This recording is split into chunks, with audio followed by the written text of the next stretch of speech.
Salut Hugo. Salut Rita. Avant de rentrer dans le vif du sujet, est-ce que tu peux nous expliquer un peu ce que tu fais chez ICC Finance? Donc concrètement, on a monté la première agence maintenant il y a 13 ans. Aujourd'hui, ICC Finance, donc c'est un réseau d'une vingtaine d'agences et d'une centaine de collaborateurs. Mes missions principales sont de gérer, d'accompagner les agences toulousaines et les directeurs d'agences toulousaines. Je m'occupe des relations avec les partenaires, notamment les partenaires bancaires, immobiliers aussi un petit peu. Je m'occupe et supervise la partie formation, notamment sur le métier en lui-même. Je fais encore quelques dossiers, puisque objectivement c'est ce que je préfère faire. Donc j'accompagne certains projets pro ou certains gros dossiers. Voilà, tu as mes rôles majoritaires. Je m'occupe aussi un petit peu du réseau dans sa globalité, d'accompagner les agences franchisées ou associées. Ok, voilà. Parfait. Hugo, on vient de terminer le trimestre 2024. On entend beaucoup de choses à propos du marché immobilier. Est-ce que tu peux nous en dire un peu plus? Oui, bon là globalement on voit quand même qu'il y a une grosse bouffée d'oxygène sur le marché de l'immobilier en général, puisque les banques recommencent à prêter globalement depuis on va dire le mois de décembre 2023. Donc il y a déjà cette volonté-là qu'il n'y avait pas en 2022 et 2023, parce que clairement le crédit immobilier n'était pas un axe de profitabilité pour les banques. Les banques gagnaient pas forcément suffisamment à prêter aux consommateurs, donc on fermait un petit peu le robinet sur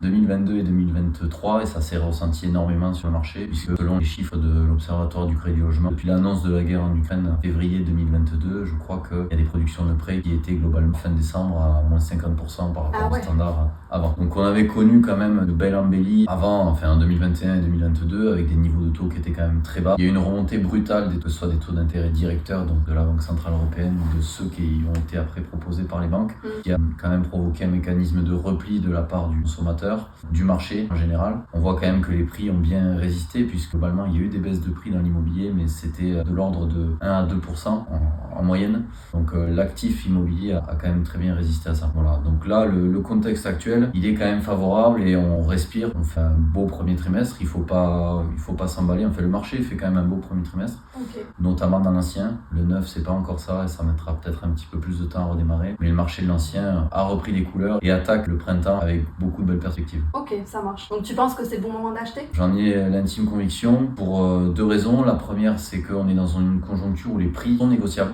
ont eu tendance à baisser depuis les 2 dernières années, puisqu'il y avait potentiellement moins d'acquéreurs sur le marché, donc moins de personnes pouvaient être éligibles à l'accès à la propriété. Donc c'est la loi un peu de l'offre et la demande. Les prix auraient dû baisser et se corriger beaucoup plus, mais ont quand même bien résisté. En ce moment, les prix sont négociables, donc les taux sont en train de baisser et on annonce des baisses de taux sur le prochain semestre. Je touche du bois vraiment pour que ça soit le cas. Ça donnerait beaucoup d'air au marché. Donc pour revenir à ta question initiale, les prix sont négociables en ce moment. Un prix de vente, ça se négocie, c'est pas forcément le cas avant, et un taux, ça se renégocie. Donc ce qui est important en ce moment, c'est surtout l'accès au crédit. L'accès au crédit est quand même beaucoup plus libre, beaucoup plus facile que c'était le cas avant. Donc les personnes qui peuvent se permettre d'acheter sont en position favorable parce qu'elles peuvent se permettre de négocier le prix des biens. Et les taux, il y a fort à parier que les taux se renégocieront peut-être dans des cycles futurs de 3 ans de baisse. D'accord, voilà. ok. Ce qu'on entend quand même, c'est que la BCE avait augmenté de manière assez brutale les taux directeurs, donc ça a provoqué après des mécanismes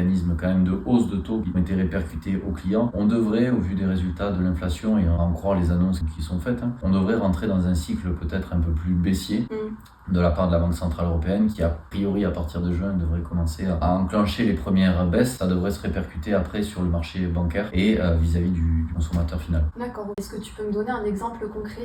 Concrètement, l'emprunt moyen était, on va dire avant crise, aux alentours des 240 000 euros, l'emprunt à peu près plus ou moins. Il y a 6 mois, il fallait globalement 240 000 euros sur 25 ans, avec un taux nominal qu'on peut considérer entre 4,30 et 4,50 à peu près. Ça représentait une mensualité aux alentours des 1 300 euros. Désormais, avec les premières baisses qui ont eu lieu, et en considérant qu'on a des taux sur 25 ans qui vont être plus aux alentours d'un bon dossier, en ce moment dans les 3,70 en taux nominal, on peut envisager des mensualités qui sont pour 240 000 euros entre 1 200 et 1 250 euros. Voilà, donc on voit qu'il y a déjà une première baisse qui s'est opérée. Ça donne un peu d'air sur les mensualités ou permet d'augmenter les capacités d'emprunt. C'est un impact qui est quand même conséquent sur des budgets moyens. Voilà, le budget moyen emprunté en France qui était en tout cas aux alentours des 240 000 euros, il a baissé, il est plutôt dans les 200 000 euros sur, on va dire, en plein cœur de crise, c'est-à-dire fin d'année 2023. Et on espère que petit à petit ça devrait se desserrer, ce qui devrait redonner un peu d'air aux emprunteurs et leur permettre d'emprunter de plus en plus des capacités plus grandes, de revenir dans des standards, on l'espère, un peu plus cohérents avec les prix qui sont pratiqués actuellement. Bon, et toi Rita, qui travaille dans une enseigne de courtage,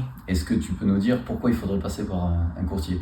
Tout simplement, tu l'as dit Hugo, on est dans un contexte qui est assez difficile, donc on a forcément besoin d'aide pour acquérir notre bien immobilier. Enfin, en tout cas, moi je le vois comme ça. Et également le fait que d'une banque à une autre, on va avoir des propositions complètement différentes et de passer par un courtier, en tout cas par ICC Finance, on va pouvoir avoir un interlocuteur unique qui va aller négocier pour nous auprès de plusieurs banques. Plusieurs banques ou toutes les banques? Toutes les banques. Ah, quand même. Merci Rita.